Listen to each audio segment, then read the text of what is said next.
The moon reversed.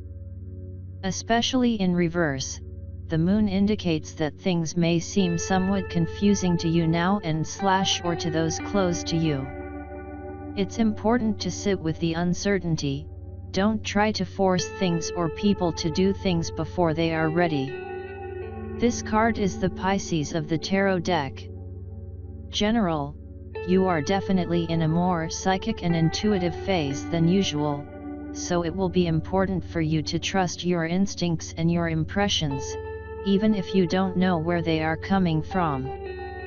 However, when you draw the reversed moon, the impressions you are getting may be less than clear and easily misinterpreted.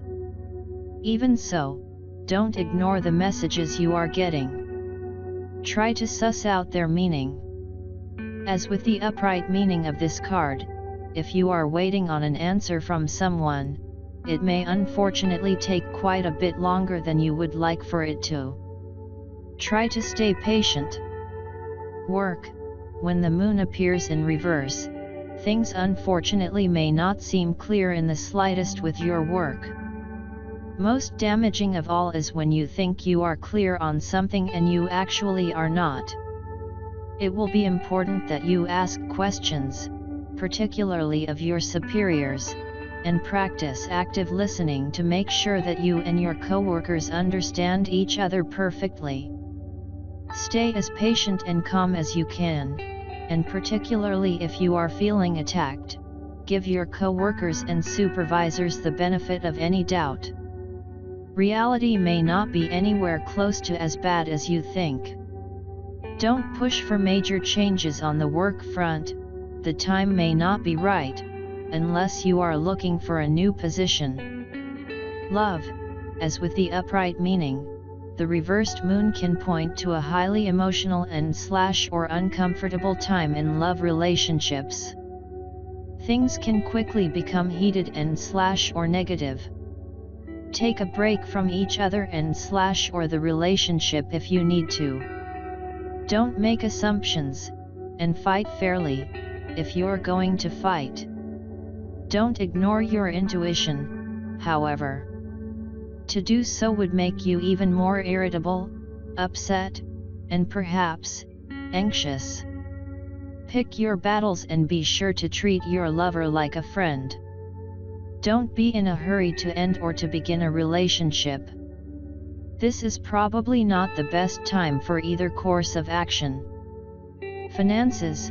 When the moon appears in reverse in the context of financial questions, it seems very clear that you do not have all the information you need with regard to finances, even if you think that you do.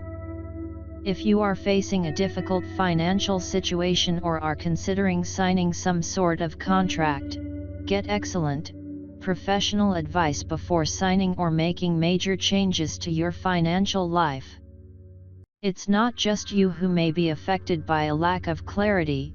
When this card appears, others around you may also be misguided. Health. This is a critically important time for you to follow your intuition as to your health issues, provided you don't go against the advice given by a qualified medical practitioner. As with the upright meaning of the moon, when the moon is reversed, look carefully at the diagnosis and feelings that you have about your healthcare providers. If a diagnosis, whether that's positive or negative, doesn't feel right, or you don't feel comfortable with your healthcare provider, get a second opinion or a new provider. Again, when the moon is appearing in reverse, use the utmost care and caution with any use of substances, drugs and alcohol. Indulge in moderation, if you must do so at all. Spirituality. When you draw the reversed moon, this is still a very spiritual time and a great time to get a reading, have healing work, or to seek other helpful input from spiritual types. You are more psychically open than usual now, although when the card is reversed, the messages you are getting may be more difficult to interpret. As with the upright meaning of the card, the reversed moon tells you to pay attention to your thoughts and feelings, and to flashes of information that come seemingly out of nowhere.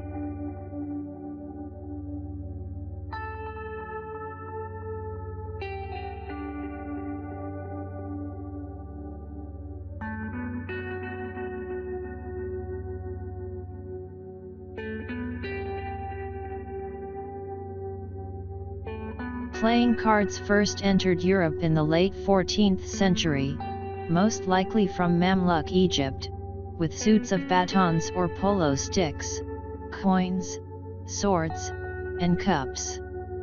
These suits were very similar to modern tarot divination decks and are still used in traditional Italian, Spanish and Portuguese playing card decks.